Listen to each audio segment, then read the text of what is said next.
Bien. Ok, vamos a dar ahora el audio a Dale. Entonces, yo quería empezar desde una pregunta.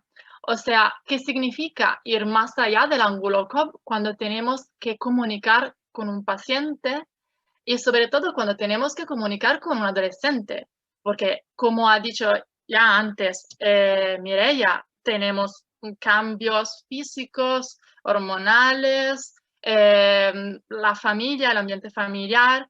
Y una variable muy importante sois vosotros, figuras profesionales. Así que, ¿cómo podemos enfrentarnos frente de una terapia eficaz? Pues tenemos muchas direcciones, por la verdad, porque el paciente, como no hay una escoliosis igual que la otra, tampoco hay una persona igual que la otra.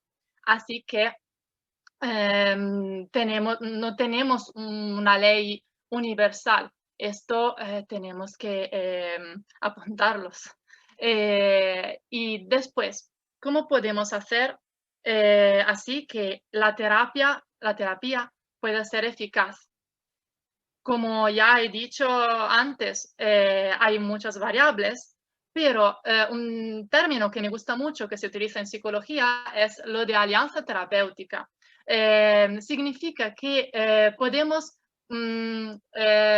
concordar objetivos como por ejemplo la de estar mejor, no tener mal de espalda, y mejorar la calidad de la vida del paciente a través de deberes, por ejemplo, llevar a un corsé, hacer ejercicios de fisioterapia y todo eso. Pero esta dimensión se puede explicar solo adentro de una relación de confianza. Y cómo podemos construir esta alianza, esta confianza entre nosotros, figuras profesionales, y el paciente. Primero, como ya he dicho, somos todos personas diferentes, así que no podemos pensar que hay algo que está bien, o sea, hay algo que está bien para un paciente y otro no. Claro, así que tenemos que escucharlo, que ver cómo se porta frente de nosotros. Y cuidado con un momento que es la diagnosis. La diagnosis es un momento muy importante en el que cambia la vida del paciente. Significa que el paciente probablemente nunca ha escuchado en su vida la palabra escoliosis, y si nosotros empezamos a decir tienes escoliosis de X grados y de esta forma y todo eso en un lenguaje muy médico, el paciente no entenderá nada. Y por esto se puede difundir una ansiedad, un miedo que puede afectar negativamente a la terapia y también a la alianza, también a la confianza. Vale. Así que una cosa que podemos hacer es observar con curiosidad y respeto. Siempre preguntarnos el porqué de las cosas. Siempre preguntarnos el porqué. Y, por ejemplo, una cosa que podemos hacer es pedir al paciente el permiso de visitarlo. Esto parece una tontería, me doy cuenta, porque si el paciente está al frente de nosotros, ¿por qué tenemos que pedirle el permiso de hacer cosas? Simplemente por una cuestión de confianza y de hacerlo sentir como una persona y no como un número. ¿Vale? Aquí está Carlos, después está María y vale. Y no verlo solamente como un ángulo COB, como una escoliosis. Pedir el permiso es importante porque se ve a la persona, el chico o la chica se siente vista por lo que es, ¿vale? Y después pensáis al hecho de que tiene que desnudarse frente de vosotros, frente de profesionales, de aprendientes que toman apuntes frente de ellos. y los padres, claro, es un momento de cambiamiento corporal en lo que tampoco se reconocen ellos. Y cómo comunicar, eh, y sobre todo qué comunicar. Eh, Muy a menudo se habla con los padres, pero no podemos pensar que de poner en un rincón al protagonista de todo lo que se va a enfrentar a la terapia, a la fisioterapia, a llevar al corsé y todo lo que será. No podemos pensar esto. Así que comunicar sobre todo al paciente adolescente, después los padres, y entender si el paciente ha entendido lo que queremos hacer para confirmar a una confianza entre ellos y nosotros, y también comunicar el negativo. O sea, como ya ha dicho Mireia, no podemos pensar que no comunicamos lo que se va a hacer en una cirugía, por ejemplo. Tenemos que decírselo, con cuidado con el lenguaje y todo, pero tenemos que decírselo. Si no, el paciente puede percibir algo como mentiras, algo como se esconde. El paciente no es estúpido. Y también la escucha empática, o sea, para entender si el paciente está con nosotros, está confiando en nosotros, podemos observarlo, no solo escuchar lo que está diciendo, porque muy a menudo el paciente adolescente está cerrado en su mundo y pasa y todo eso, ¿vale? Así que podemos escuchar a través de la comunicación paraverbal, como el tono de voz, como una pausa entre las palabras, y la comunicación no verbal, que se refiere a todo lo que comunica a través del cuerpo. Así que, por ejemplo, si hacéis una pregunta al chico y le pedís, ¿cómo estás? Y él se pone así, dice, bien, aquel bien no nos dice nada, nada, pero sus hombros un poco así, su mirada a los zapatillos nos puede decir que quizás está enfrentando algo, quizás no necesariamente con nosotros, pero si pensamos de hacer, por ejemplo, una fisioterapia y este chico no habla con nosotros, no comunica, está rígido así por la ansiedad, por el miedo, por todo, eh, tenemos que comunicar y enfrentar este problema que afecta negativamente a la terapia, a la fisioterapia, a los ejercicios y todo eso. Por ejemplo, una técnica muy útil sería de compartir cosas. Puede ser lecturas, películas, juegos, todo, ¿vale?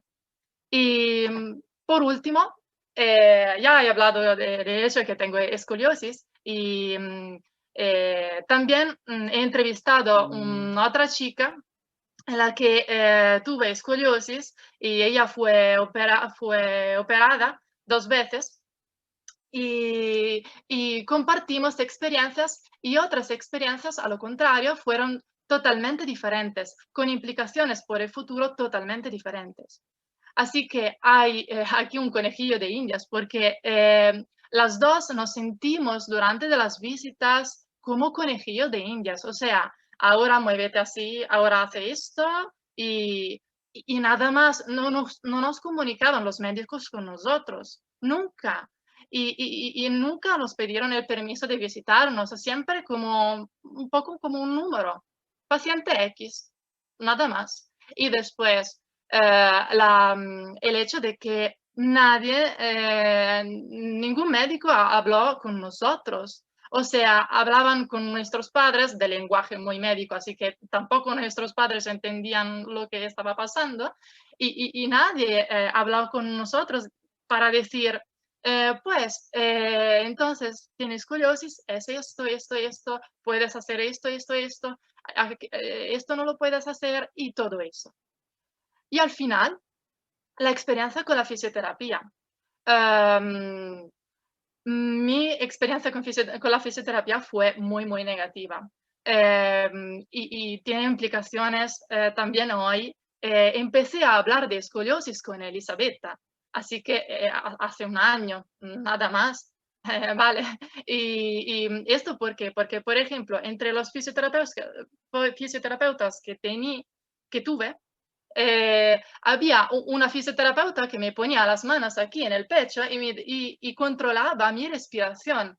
Y también cuando lloraba y le decía, pues no consigo respirar, no me sale el oxígeno, ella me decía, pues no, no, lo consigue, pero yo no conseguía. Así que allí ha fallecido la escucha, ¿vale? Y, pero la fisioterapia la llamamos Paola, esta chica, fue a lo contrario muy, muy positiva. Se acuerda de este fisioterapeuta como una figura dulce, donde se sentía ella misma, donde les explicaban las cosas. Y claro que la relación que tiene con el deporte, con su cuerpo, es diferente que la mía.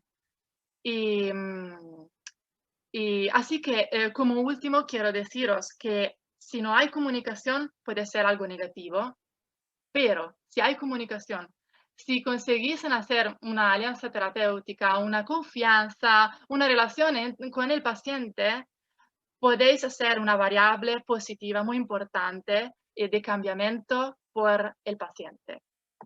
Gracias.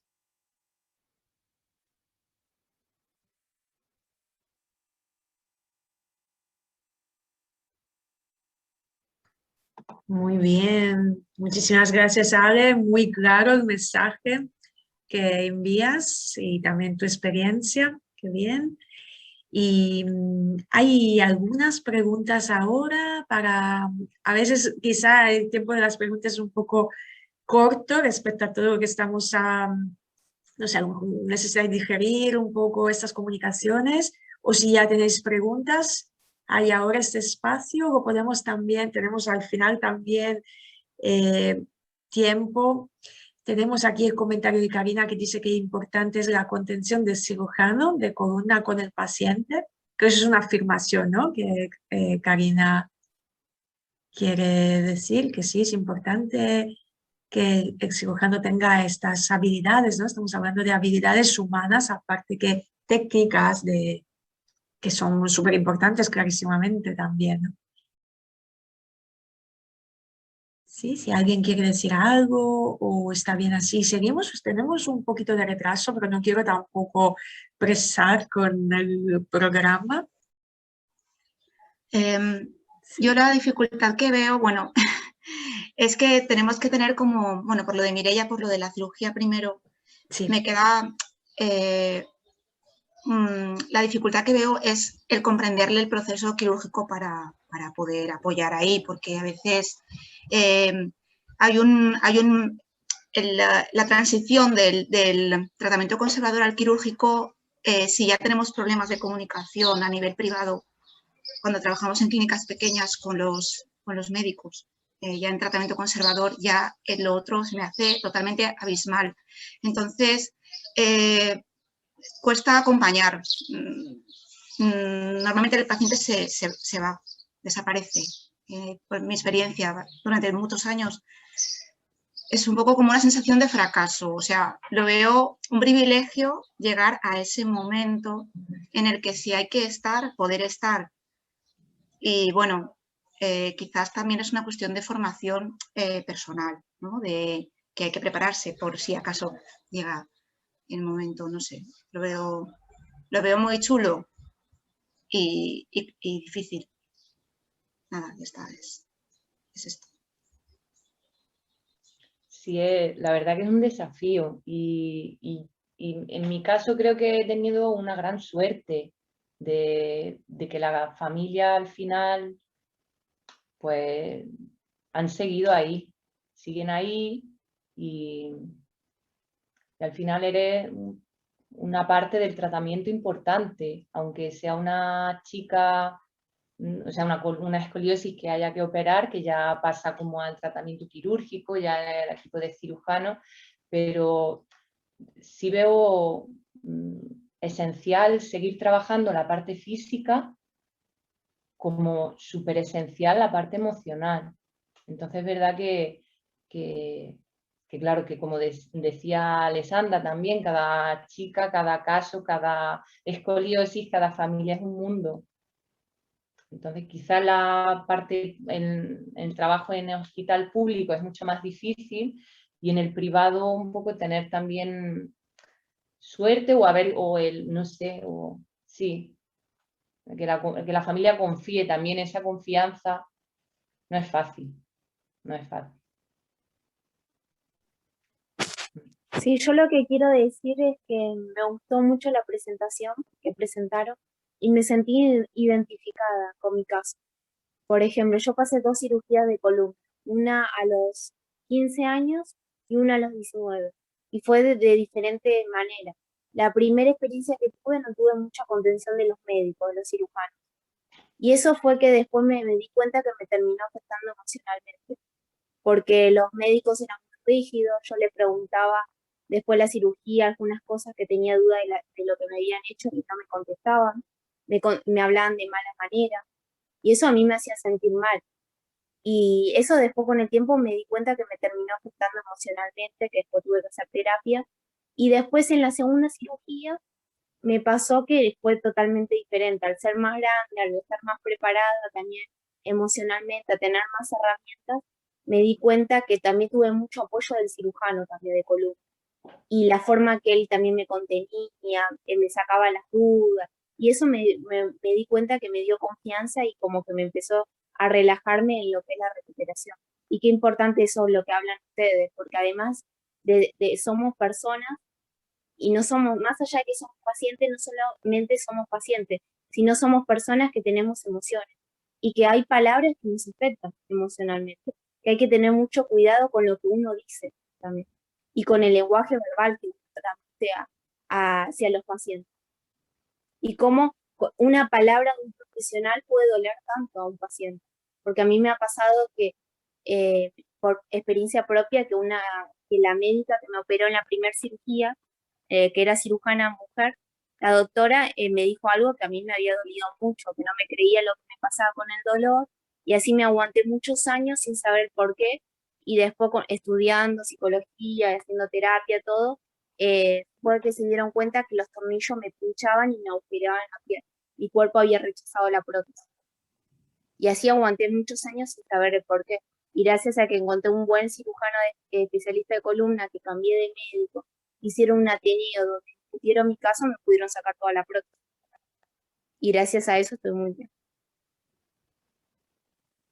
Muchísimas gracias, Karina, por contar tu experiencia. Estamos hablando de cosas que parecen muy simples, como la escucha, ¿no? Una cirujana que escucha y no te cree, de la confianza, de estar ahí. Y también lo que hablaba, ahí esta chica, ¿cómo se llama? La chica está con la cara de sonrisa.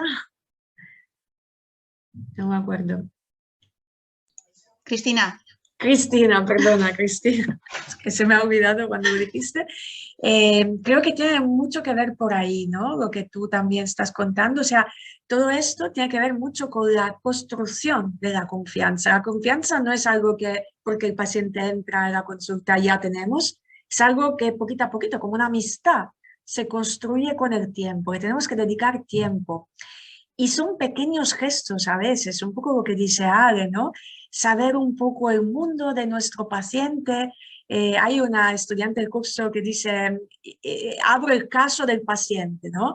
Me escribo las series que ve en Netflix, la música que escucha y voy ahí, voy a escucharlo, bueno, a lo mejor no me interesa la serie, no me voy a ver toda la serie, pero voy por Wikipedia, me hago como el conocimiento de esta persona y de su familia también, conocer su familia, porque al final si se queda o no el paciente con nosotros en nuestra consulta, también tiene que ver mucho con la construcción del vínculo con la familia de nuestro paciente, ¿no? Yo creo que es muy importante lo que ha dicho Mireia, sacó la niña de un grupo y la puso a clase individual, ¿no?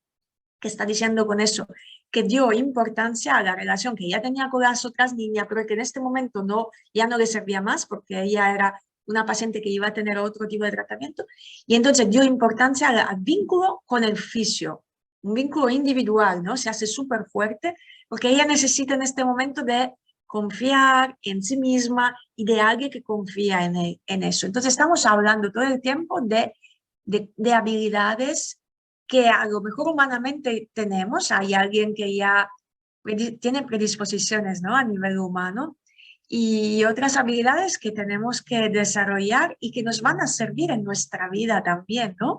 Personal, porque podemos ser empáticos con nuestro paciente y no empáticos con nuestros hijos o con nuestra pareja. No, o sea, una vez que somos empáticos, claro, en algún momento a lo mejor queremos tirar nuestra pareja por la ventana y nuestros hijos por la ventana, ¿no? Estamos hartos y no podemos más con eso. Y con el paciente no lo hacemos porque es 1 hora, 45 minutos, lo que sea. Pero quiero decir que son habilidades que vamos a utilizar una vez que lo aprendemos también con nosotros mismos, ¿no? A ser empático con nosotros mismos, a ser amoroso con nosotras mismas. Eso es algo que se va a nutrir, a cultivar, no es una cosa que tengo, es una cosa que cada día voy a ser empático y amorosa conmigo, cada día voy a cultivar esta relación, ¿no? Conmigo, con mi pareja, con los pacientes, con mis niños, y eso, ¿no? Es como una cosa que va más allá de la escoliosis, es una cosa más a nivel humano, más a nivel existencial, a mí me llega, ¿no?